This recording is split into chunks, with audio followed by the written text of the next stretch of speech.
O apóstolo Paulo traz este mesmo imperativo para a nossa vida num contexto diferente. Ele falando sobre o que é a salvação, ele diz que nós somos conquistados por Deus para a perfeição. Deus nos deu uma santa vocação, um chamado para a salvação. E como é que nós devemos viver esse chamado? O apóstolo Paulo diz, olha, eu não julgo que já tenha alcançado a perfeição, mas corro para aquilo para o qual também fui conquistado. Eu fui conquistado para Deus, para ser semelhante a Jesus Cristo, para ser salvo. E então, esquecendo-me das coisas que para trás fico, eu corro para o alvo da soberana vocação em Cristo Jesus. Ou seja, não dá para ser crente olhando para os lados, olhando para o passado. E é interessante que essa imagem que Paulo usa é a imagem de uma corrida, de uma maratona. E maratonista não pode olhar nem para o lado e nem para trás, porque senão ele cai, porque senão ele tropeça, porque senão ele perde. Maratonista só tem um foco, é para frente. Se alguém quiser dar água, vocês devem ter assistido a maratona hoje, se alguém quiser dar água para o maratonista, tem que colocar água na frente dele, a mão esticada, porque se colocar do lado ele não enxerga, porque ele só pode olhar para frente. E quem enxerga a água do lado e para beber, não vai chegar na frente nunca. E o cristão é chamado para essa corrida. Deus tem um renovo para a sua vida, Deus tem um renovo para as nossas vidas, para as nossas famílias, para a nossa igreja, uma vida nova, uma família diferente, uma igreja diferente, mas isso depende que nós obedeçamos ao imperativo do Senhor. Tira os olhos do passado. Se nós já fomos uma igreja com 2.500 membros aqui em Itapeva, para de olhar para esse retrato, porque nós temos que colocar este objetivo à nossa frente, não atrás de nós. Se problemas aconteceram na sua família, na sua vida ou na sua igreja, para de olhar para esses problemas. Em nome de Jesus, nós temos que olhar para frente, para o Senhor, que é o dono da igreja, é o dono dessa cidade, é o dono da sua vida, é o dono da sua família. E esse Deus é um Deus que se compromete em fazer o seu bem. E o seu bem não é o que você quer, mas é o que Deus quer para a sua vida. E o que Deus quer para a sua vida é te tornar cada vez mais parecido com Jesus. E eu volto lá naquela introdução. Por isso que não há segundo perdido. Você está passando por dificuldade, está passando por problema. Nós temos estes meses de congelamento na vida.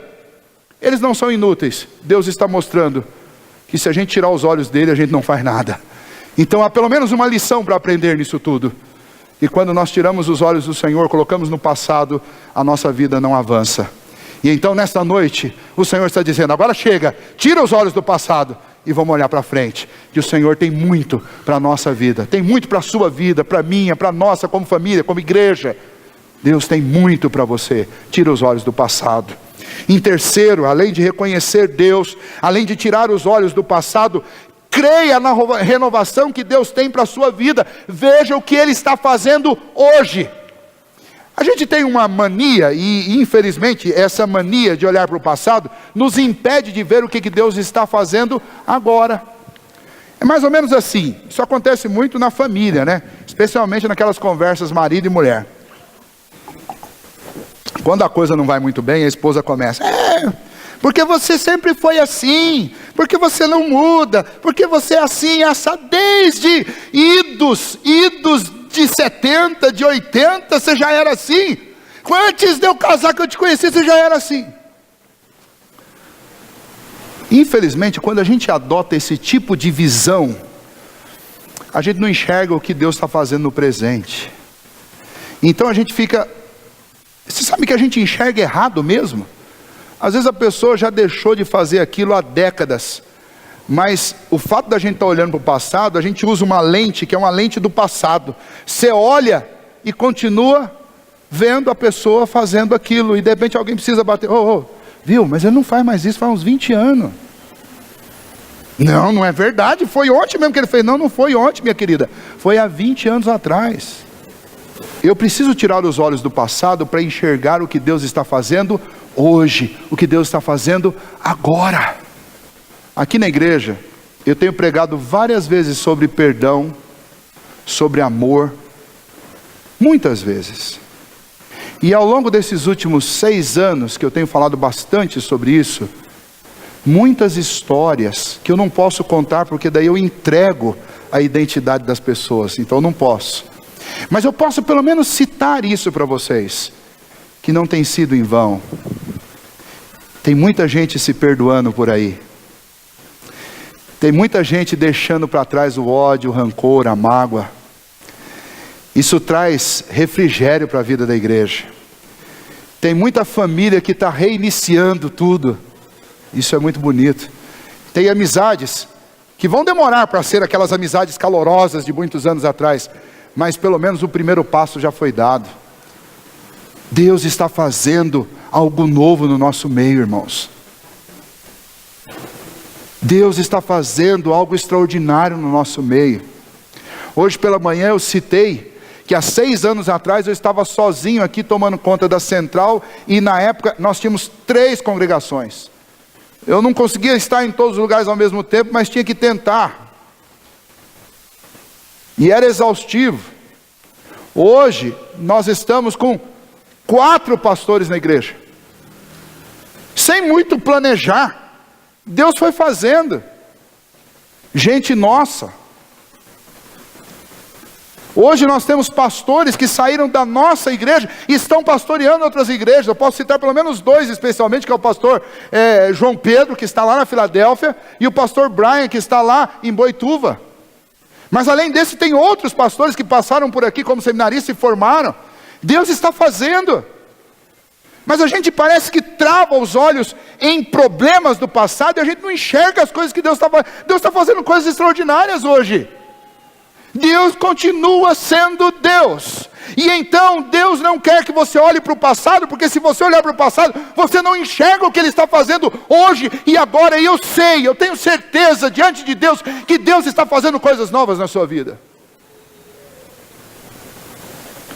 Esse ano Deus fez algo tão extraordinário aqui nessa igreja, dentre tantas outras coisas que Ele fez. Mas nós terminamos o ano com mais de 10 crianças que nasceram entre finalzinho do ano passado e agora, o mês de dezembro. Está cheio de crianças nessa igreja. Você fala assim: ah, pastor, crescimento orgânico. Crescimento orgânico na igreja não conta muito. Importante ver. Como assim crescimento orgânico não conta?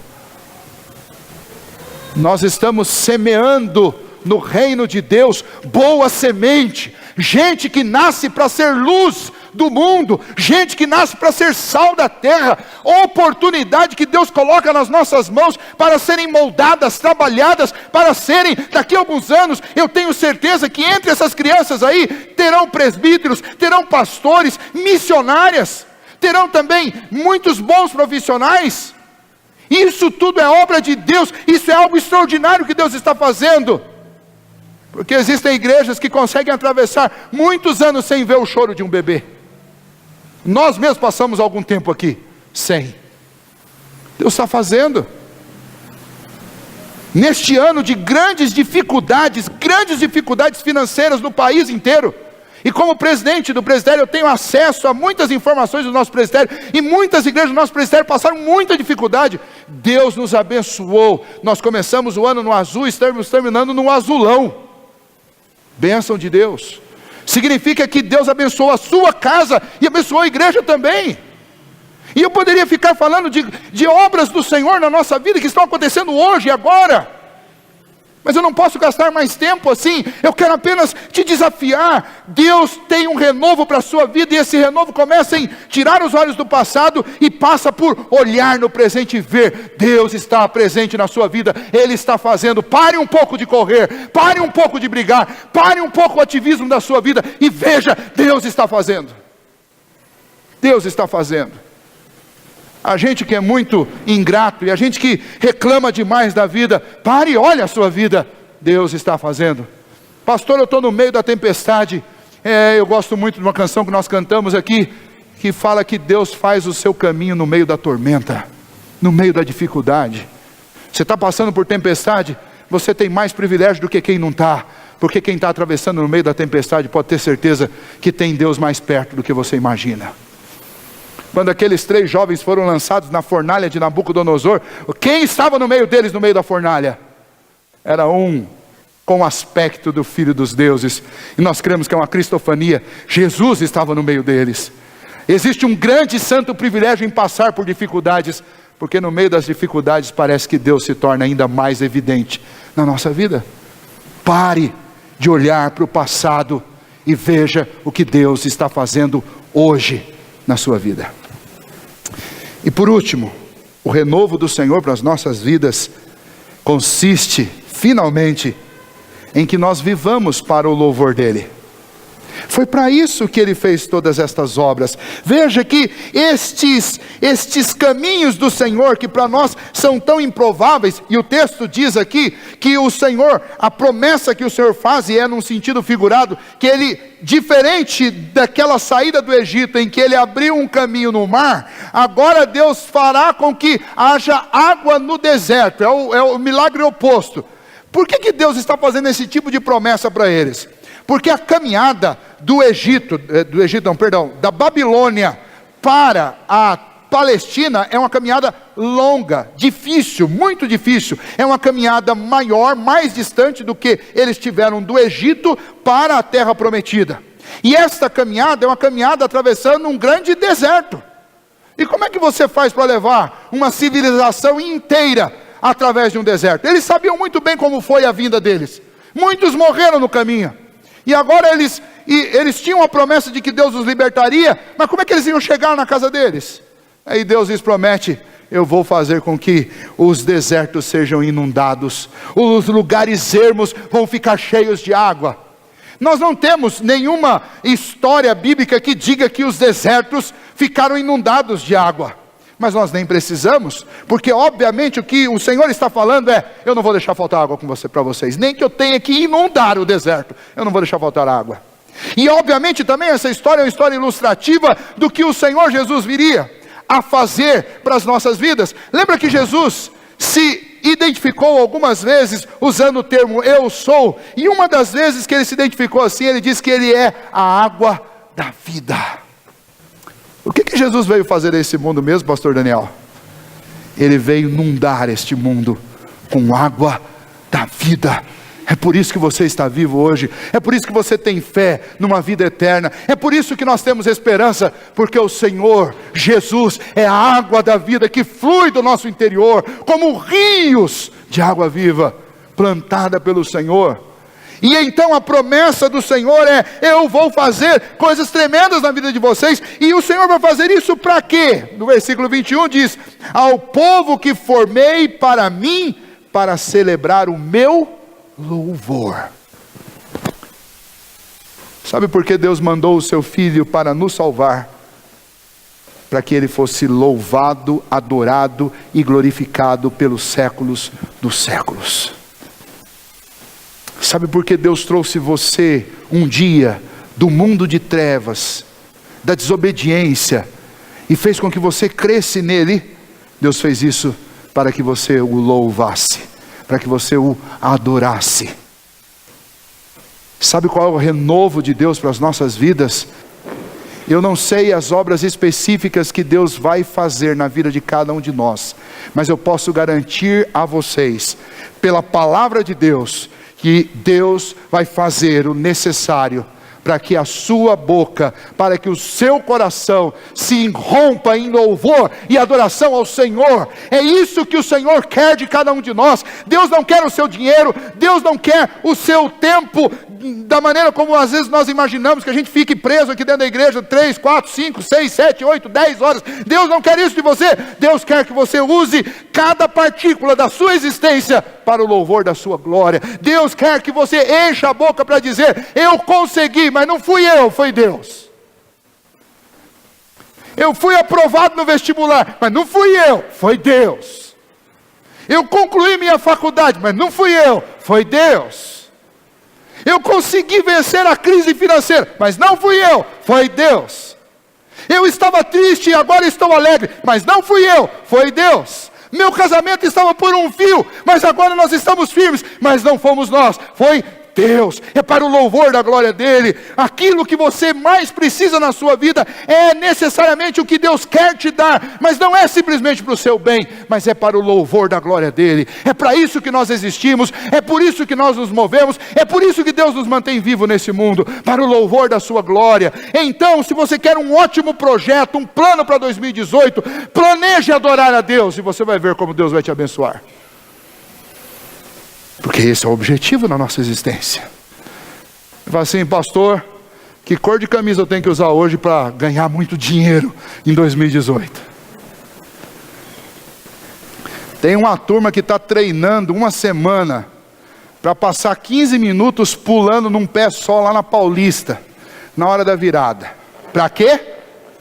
Para ter um ano abençoado, com muita sorte, muita riqueza. Tem propaganda na televisão dizendo o seguinte: ó, você quer dinheiro, compra a Havaiana. Que cor mesmo?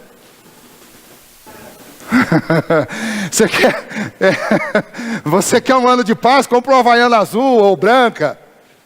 É até propaganda na televisão. E o pior é que tem gente que, eu acredito que tem gente que faz essas bobagens todas. Sabe aonde está o problema? O problema é que nós nos enganamos a respeito de qual que é o propósito. Se você planejar qualquer coisa para 2018, com a finalidade reduzida tão somente em você, ou a qualquer pessoa que você ame, deixa eu dizer, você vai se frustrar. E não peça para Deus te abençoar. Agora, se você planejar estas mesmas coisas, mas deixar muito claro diante de Deus, com sinceridade de coração: Senhor, é para o louvor da sua glória. Eu não quero nada para mim, mas eu quero fazer o nome do Senhor glorificado lá no meu trabalho. Então me ajude a ser o melhor funcionário que aquela empresa tem. Eu quero fazer o nome do Senhor glorificado lá na minha escola. Então me ajude a ser o melhor aluno dessa escola. Deus vai te abençoar.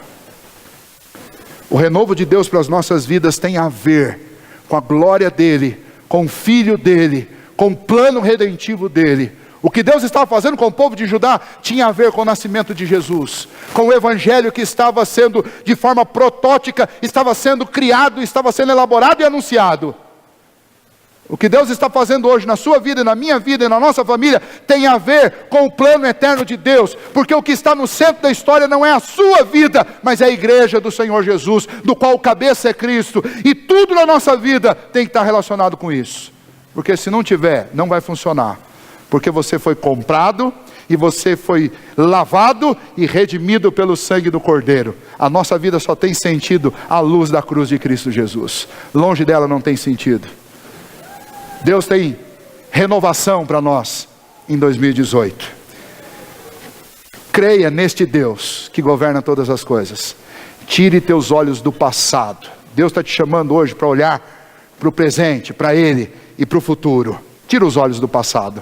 Veja o que Deus está fazendo na sua vida hoje. Se anime, seja encorajado por isso. E estabeleça como objetivo principal da sua vida fazer com que o nome de Deus seja glorificado. E então você vai fazer assim: pastor, eu estou com um problema na família, o meu plano para 2018 é que a gente vença essas dificuldades familiares. Então, vocês vão orar hoje junto e vão falar assim: Senhor, eu e minha esposa, você e o seu esposo, nós queremos glorificar ao Senhor no nosso casamento. Então, de agora em diante, Senhor, me ajude a tratá-la como Jesus tratou a igreja. E de agora em diante, Senhor, me ajude a tratá-lo como a igreja que ama Jesus trata o seu Senhor. Você está com problema na empresa. Mas, pastor, meu objetivo nesse ano é pelo menos não falir. Então você vai fazer o seguinte: você vai reunir seus funcionários e vai dizer o seguinte: ó, de agora em diante nós não trabalhamos mais por dinheiro. De agora em diante nós trabalhamos para a glória de Deus. Nós queremos fazer com que os nossos clientes digam ao Senhor: Deus seja louvado por esse pessoal. É uma mudança de paradigma. Pastor tá, como é que fala? Pastor tá, quando uma coisa é impossível. O homem do meu dicionário aqui não está me ajudando. Utopia, muito obrigado. Pastor está no mundo da utopia hoje. Não é utopia. É Bíblia. A Bíblia diz isso. A Bíblia diz para o servo: serve, sirva, mesmo quando você não estiver debaixo do olho do seu patrão, porque o seu Deus lá do céu está te vendo trabalhar. A Bíblia diz para o patrão: quando você for pagar seu empregado, lembra que você também tem um Deus no céu. Não é assim? Então coloque Deus no centro da sua empresa e não o dinheiro. O problema é que no centro dos nossos negócios está o dinheiro, e a gente precisa mudar isso. A gente tem que tirar o dinheiro do centro e colocar Deus no centro, porque este é o lugar de Deus, é o lugar onde Ele sempre esteve, é o lugar onde Ele sempre deve estar. Pastor, estou com um problema com os meus filhos, relacionamento com os filhos. Então chame seus filhos e fala assim: filho, da agora para frente é o seguinte, nós temos que estabelecer como objetivo que Deus seja glorificado com o nosso relacionamento pai e filho. Então eu vou te tratar como o pai trata o filho, e você vai me tratar como o filho trata o pai. Nós não vamos nos frustrar em 2018, porque este é o renovo de Deus para as nossas vidas. Viver com Cristo no centro, Deus no centro, fazendo tudo para o louvor da sua glória. Você não vai fazer as coisas de forma ruim, para o louvor da glória de Deus. Se você sabe que é para o louvor da glória de Deus, você vai fazer o seu melhor. Que Deus nos ajude. Todos nós fomos comprados com o sangue de Cristo Jesus. Deus está absolutamente comprometido com o seu crescimento, com o nosso amadurecimento. Não há tempo perdido, não há minuto perdido. O povo de Israel foi trazido de volta. Eles continuaram a viver altos e baixos, mas essa lição eles aprenderam, e eles entenderam que precisavam confiar em Deus. E eles viram ao longo dos anos, e têm visto até hoje, e a igreja do Senhor tem visto, este renovo do Senhor, que o Senhor faz novas todas as coisas. Nós cantamos hinos aqui que foram compostos há 250 anos atrás, e às vezes nós cantamos e este hino parece que é a primeira vez que nós estamos cantando. Sabe por quê? Porque é Deus trabalhando todo dia, de forma nova na nossa vida. Que Deus te abençoe, que 2018 você viva este grande renovo do Senhor para a sua vida. Amém.